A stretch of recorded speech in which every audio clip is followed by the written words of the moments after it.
Thyagaraj speaking. ಹೌದು, ಪಲ್ಲವಂತಿದ್ದಾಳಲ್ಲ, ಏಕೆ? ನೀವ ಇನ್ಸ್ಪೆಕ್ಟರ್, ನಾನು ಕೊಟ್ಟಿರುವ 1 ಲಕ್ಷ ರೂಪಾಯಿ ಹಣವನ್ನು ಲಾಸ್ಟ್ ಅಂತ ತಿಳಿಬೇಡಿ, ಅದನ್ನು ಫಸ್ಟ್ ಅಂತ ಸ್ವೀಕರಿಸಿ. ಪಲ್ಲವಿ ಅಂತ ಬಡಬಡಿಸ್ತಿದ್ದಾನಲ್ಲ ಬಡ ಬಿಕಾರಿ ಪರಶುರಾಮ, ಅವನನ್ನು ಮಾತ್ರ ಲಾಕಪ್ನಲ್ಲಿ ಡೆತ್ ಮಾಡಿಬಿಡಿ.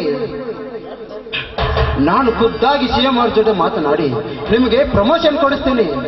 ಹೆಚ್ಚು ಕಡಿಮೆ ಆದ್ರೆ ನಿಮ್ ಕೆಲಸ ನಾನು ನೋಡ್ಕೊಳ್ತೇನೆ. ಓಕೆ?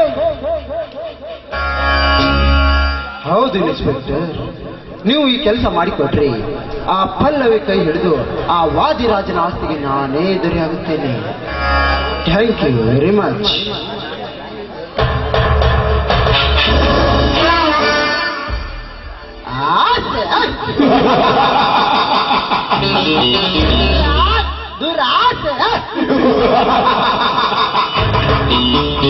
ದುರಾಸೆಯ ದುರಂತದ ದಾರಿ ಎಂದು ತಿಳಿಯದೆ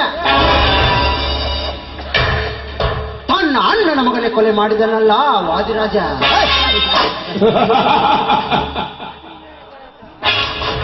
ಅವನೀಗ ನಾನಾಡಿಸುವ ಕೈ ಗೊಂಬೆ.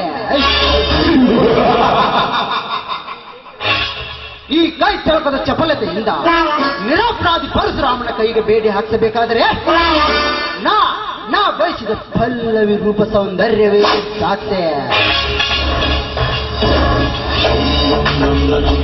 ಏನವಳ ಸೌಂದರ್ಯ, ಏನವಳ ಲಾವಣ್ಯ, ಒಮ್ಮೆ ನೋಡಿದರೆ ಮತ್ತೆ ಮತ್ತೆ ನೋಡಬೇಕೆನ್ನುವ ಮೈ ಮಾಟ.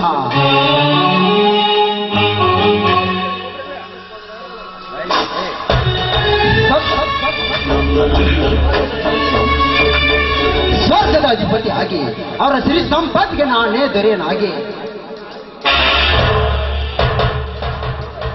ಆ ಪರಶುರಾಮನ ಮನೆ ಸೇರಿ ಆ ಪಲ್ಲವಿ ಗಂಡ ನಾನಾಗದಿದ್ದರೆ ನನ್ನ ಹೆಸರ ದ ಗ್ರೇಟ್ ಕ್ರಿಮಿನಲ್ ಲಾಯರ್ ತ್ಯಾಗರಾಜನೇ ಅಲ್ಲ.